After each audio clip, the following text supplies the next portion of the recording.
you a fan of this podcast? Do you wish there was even more juicy content for you to sink your ears into? Well, there is. You can become a premium member of this podcast for $5.99 a month and get full access to an archive of over 50 bonus episodes. Additionally, we release a bonus episode every single month. That's a ton of extra content, including my personal interior design diaries, extra tips, my talking about trends, and so much more. Additionally, you'll be keeping us on the airwaves each and every week because your premium membership money goes directly back to making this podcast amazing. Check us out at affordableinteriordesign.com. Click on podcast to learn more and to become a premium member today.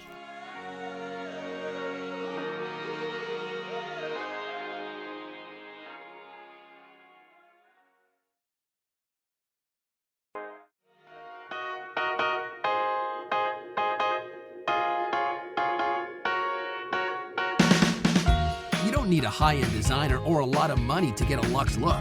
Be your own interior designer. This is Affordable Interior Design, the podcast. Here's your host, Betsy Helmuth. Hello, everyone. If you're watching this on YouTube, you probably see glimmers of tears in my eyes. This is one of my last recordings in my last house. This beautiful house in Westchester that my family and I imagined would be our forever home is no longer ours in 3 days. Ugh, that hurts. That hurts to say. I'm going to miss so much about it, including this lovely panorama. When I talk to you guys, I'm looking out over the Hudson Valley. I've got a beautiful view of the Hudson River. I can see the whole sky. Not 10 minutes ago, it was filled with lightning bolts. And in a few hours, there'll be the most beautiful sunset. And I sure am going to miss this place. You know, as you start leaving, I don't know if this happens to you, but you start remembering the good things. It's kind of like a breakup, right? We're going back to my house as relationship analogy. This is a big breakup with somebody I thought was my forever, and now I'm getting married to somebody amazing in Connecticut, and I'm really excited about that. But I'm starting to reappreciate all the things I took for granted, and sure, I'm going to miss this place. Well, in order to distract myself from the sadness, I'm going to dig into the mailbag and answer your questions. So here we go. The first question comes from Dina. Dina is writing all the way from Los Angeles, and she says, "Hi, Betsy. I love your show. I'm hoping that you can help me with my living room design. My home is what I believe to be a pretty standard Southern California style house, built around 2007 to 2009 with very little, if anything, in the way of architectural details. It's pretty much builder grade. I would like to renovate this whole house, starting with the bathrooms, the kitchen, and then the flooring. But I am not very good at this 2-word design phrase. I believe I'm aiming for something that's organic, modern, clean, streamlined, updated, yet hygge, natural, cozy, and most of all, easy. Something relaxing, unfussy, but still contemporary and sleek. Overall, I'm envisioning the white oak look, with flooring throughout the house and a combination of white and wood look cabinetry in the kitchen. I want a similar light wood and white color palette in the master bathroom. I've attached some inspiration pictures for the kitchen, dining, and living room, as well as the floor plan for that level. And guys, everything that Dina has attached will be available in the YouTube video of this episode. So head over to our YouTube channel, Affordable Interior Design, to see these pictures that I'll be describing." Dina continues, "My question is about the long wall that is shared by the living and dining room, marked by a red box on the layout. This wall has one window that's in the dining room, then an awkward fireplace with a TV above it, and then the floor plan shows a window, but that's not there anymore. Now it's a bar. And is it better to hide the TV? I thought it would look cool to paint this entire wall black. I would do a new black fireplace around, a bar with an antiqued mirrored backsplash to the right, and black trim on the dining wall to the left, flanking the window. I was also thinking of doing gray grass cloth wallpaper on the wall between the dining room and the pantry powder room. Is this dark, moody wall going to be too much for this organic, modern style? I'm going for in the rest of the house this light, airy look. Will it fit? This space is already somewhat dark because there's only one window in the dining room, and the glass doors to the balcony at the far end don't let in much light. However, we're mostly only here in the evening anyway. It's usually dark outside. Does all of this go together? Will the space look disjointed? I've attached some current as is pictures, but as you can see, I want to change everything, including the furniture and the lighting. I want to hear all your critiques. Thanks so much for your podcast, Dina. All right, Dina. Yes, this is going to be a really big change for you. I can see here in the pictures that you've attached the bar, right, that is currently painted gray, and the fireplace surround that is currently like this marble effect with a dark wood mantle and the TV above it. Then, sort of mirroring the bar on the other side of the fireplace, is a similarly wide window. In terms of your inspiration pictures, they're very glam with lots of gold and dark wood cabinetry, marble countertop. And then your kitchen inspiration is more Scandinavian, earthy, light, open, airy. I think that right now, with the inspiration pieces I'm seeing and the current look of the space, that these two styles or two ideas, the dark, moody, black, gray, etc., mixed with the light wood and the white, for me, it is incongruous. For me, it's not flowing. And I do think that you have different ideas that are going to look too disparate. What I would recommend is incorporating strong elements of black in those areas where you're focusing on the hygge, the Scandinavian cozy, comfy, light white. So when you're thinking about your metal finishes, maybe you go with those black metals, those kinds of wrought irons. Maybe you incorporate some strong elements of black in, say, a table base that would be very prominent, or dining chairs that would be all black, or, maybe your chandelier is black metal. So that way, kind of flipping the script and making the space that's adjacent to it darker makes sense. But then, one thing I want to caution you against is right now this bar looks very kitcheny. The cabinets are detailed in such a way that they're quite transitional with the paneling, and the fireplace is uber sleek, contemporary, clean lines. For me, they're really disjointed, and I hope that you're going to reface these cabinets. I hope that you're going to do something to give them that clean look that I've been seeing in your inspiration pictures.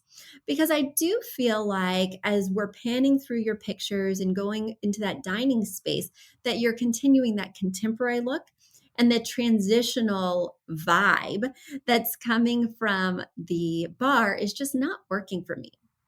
The other thing that's not working for me is that this area is separated into 3 zones. And I think that's very tricky. Just going to put that out there. I myself, moving into my new space, have this really long living room. Like, by really long, I mean 40 feet long by only 16 feet deep. It's kind of ridiculous, and I'm at a little bit of a loss.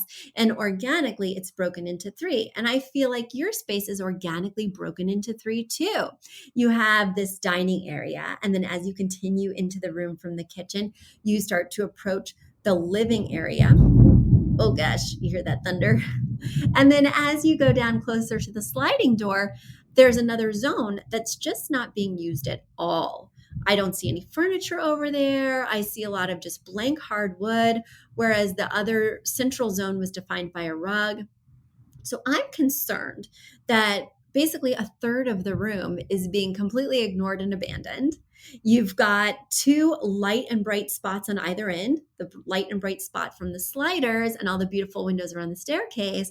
And then on the other side, the light that's coming from the white chairs, the light colored paint, the light colored buffet in the dining area. And in the middle is the black hole where we have the dark gray sofa. We have the big black TV, and we're going to have the very dark bar cabinet. I'm just not down with what's happening here. We need to distribute the light and dark in equal amounts throughout the space. And then I also feel like, I mean, not that you asked, but I'm going to get into it. You told me to critique as I wanted. Something that's missing for me in both your inspiration pictures and in the existing space is color. There is just no color in here. Now, by color, I'm talking Roy G. Biv. And yes, rainbows are on my mind because there's all this rain outside, but I have a feeling there's going to be a rainbow momentarily. And I would like to see a little bit of a rainbow in your space. Can we incorporate a color? Right now, everything is gray, white, dark brown. That's it. There may be blue in the rug. I can't really tell from these pictures, but that is not going to be enough. My idea was maybe getting a new rug that is much larger. So it goes closer to the fireplace hearth, but also starts to incorporate that third zone over by the slider, making this one large area versus three small disjointed areas. Then, if on that one side over by the sectional by the sliders, you have that much bigger rug, you can have a couple of chairs. Now, maybe those chairs are swivel so that sometimes when I'm entertaining, the people can be watching TV or talking to me as I mix a cocktail in that central area that has the bar. But then if they want to look at the beautiful view at the slider, or if they want to watch me cook on the grill, they can just swivel around to take in that panorama or to grab a shish kebab while I'm cooking. I really think extending this living space and not using that partial wall that divides the staircase from the bar as an architectural divider, I think will make this space look much more grand, much more interesting, and give you opportunities for those splashes of color. Those swivel chairs you could put in a color. We definitely need something above the sectional on that large wall opposite the fireplace. We're looking for that inspiration piece, right? Either a big piece of art, the new rug, something that's going to give us the color palette for the entire space, right? The current 3 zones that are eventually going to become 2 zones. We need that to guide us and also to make this very large space feel cohesive. Because if I see the same colors kind of dosed around the room based on this big central painting, the whole space is going to make visual sense and be much more compelling. I also see the struggle with the 2-word phrase, right? Because we do have glam elements. I'm seeing the glam elements in your inspiration pictures for the bar, as I outlined earlier, but I'm also seeing glam elements in the silver nail heads on the tufted sofa. I'm seeing it in the tapered legs on the buffet. I do think that gray and white lend themselves towards glam. So that might ultimately be your style. Question mark. And then you need that feeling word. And, maybe this is just an idea, right? Because as you've heard me say many times before on my show, the 2-word phrase has to come from you intrinsically. You have to feel it strongly, not your designer, not your friend, not your partner. You have to feel it. But I'm feeling, based on your email and this imagery, kind of a glam hygge, right? Where we're incorporating that Scandinavian cozy with the light woods, the chunky blankets, the baskets, the natural vibe that we just want to cuddle up and have a warm cuppa, right? With these nail heads and chrome light fixture above the dining table. I think that's what's going to most easily come together for you with the existing pieces. I also want to tell you that I think the wall with the fireplace, the bar on one side, the buffet and window on the other side is getting a little too busy because the buffet is partially blocking the window. And then the buffet is flanked by 2 separate wine fridges, and it's just a lot. So I think what you've got here is a lot of visual clutter. And by reducing and enlarging the things you do have, like the rug, I think that you'll make sort of a more interesting space that when I'm seated on the sectional, I won't just be looking at a wall of back-to-back stuff. All right, this is a lot of ideas. And I must say that the inside of my head right now, if you were to open it up and look at my brain, it's just filled with boxes. I have 100 boxes behind me, behind this French door over here. And that is my brain. So if I hopped around the place right now, know that in my life, I am hopping around. I'm trying to run a design firm, trying to podcast, trying to pack, trying to manage my children who do not have camp today, trying to keep my chihuahua from like freaking out because where's his favorite place to sleep? What's going on? Nobody's taken me potty yet because everyone's packing. Why? That is what's happening inside. But I did not want to neglect you, Dina. I wanted to answer your question. And I also want to get to my next question. And now it's time for a quick commercial break. Do you love this podcast? Do you wish you could learn even more?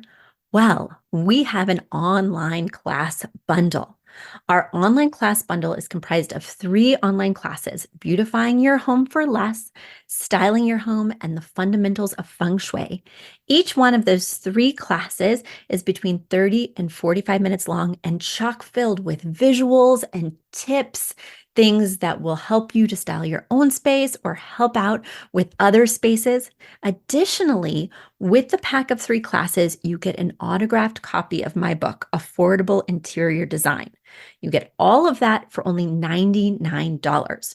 Once again, that's the 3 online classes as well as the book for only $99. You just go to affordableinteriordesign.com/classes. Once again, affordableinteriordesign.com/classes to buy your bundle today. And if one of those classes sounded intriguing, but maybe you already have my book or some of the other topics are not of interest, you can buy the classes individually at that site as well. Each class is $40. So head over to affordableinteriordesign.com/classes to get your bundle or your online class today. Allison from Medford is writing in, and she says, "Hi, Betsy. I just built myself and my family our forever home. Everything came out perfect, except for one detail. We made a last-minute call to switch the swing of our bedroom door that's on an angled wall. Because of this, we now can't center the bed between our 2 windows without hitting the bed with the door. Are there ways to decorate this space to trick my eye into looking like our bed is in the center? Any other ideas on decorating our bedroom? It's a blank slate, and I'm open to any ideas that you may have." All right. Yes, I see the problem. And if you go to our YouTube channel, everyone, you can see the problem. So because of the way you did mount your door, the swing is preventing you from centering the bed between the windows, which is opposite the door. And I think that's a huge problem. I think it looks really weird. And sometimes, this is a Dr. Philism. This is not a Betsyism. This is a Dr. Philism. Sometimes we make the right decision, and sometimes we make the decision right. I think the only way to make this decision right, I don't know. Because I just realized something. Okay, I have a better way to make the decision right. I was like, maybe we just change the door, flip the swing, but I can see here that the angled wall stops right after the door frame, meaning that then it becomes a straight wall, meaning that the door swing would be a little complicated if it went the other way. Additionally, now you have a TV there and you have a dresser there, so it's just going to complicate things for sure. My other idea, again, this is making the decision right, and I know that this is going to be a little bit tough, but I think it's going to be transformative if this is your forever home. I would remove this door completely, and I would turn it into a pocket door.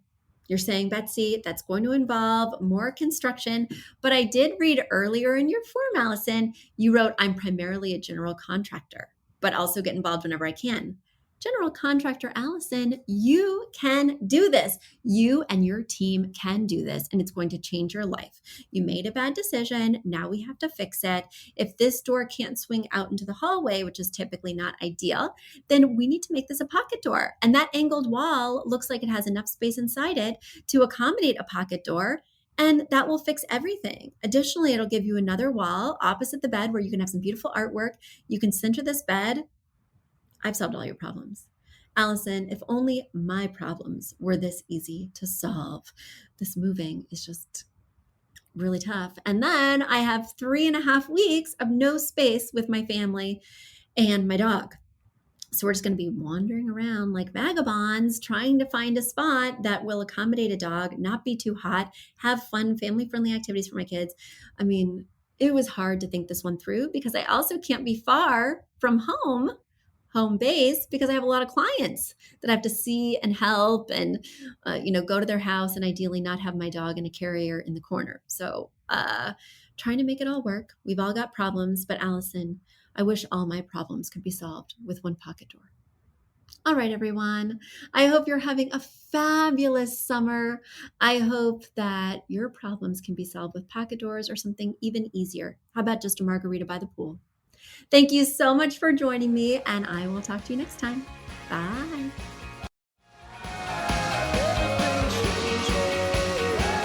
You've asked for it, and we have answered the call. For years, you've been saying, Betsy, you're talking about all these great design concepts, but we can't visualize them. You're describing the picture that the listener sent in of their problem, and we wish we could see that picture too. After all, a picture is worth 1,000 words, and I do my best to describe them, but there's nothing like seeing it for yourself.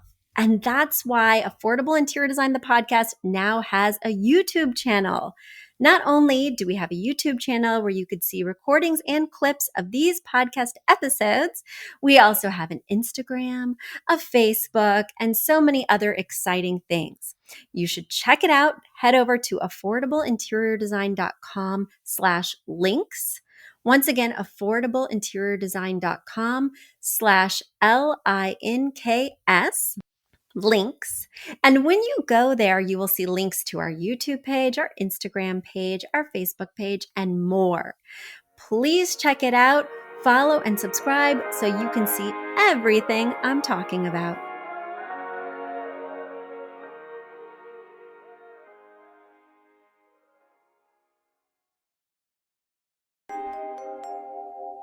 A big thank you to our amazing producer, Catherine Heller, to Aton and the MVCR House Band, and to Affordable Interior Design, the sponsor of this podcast and the premier place to get an amazing look on a budget. Check out affordableinteriordesign.com. If you guys love the show, the very best way to support us is by spreading the word.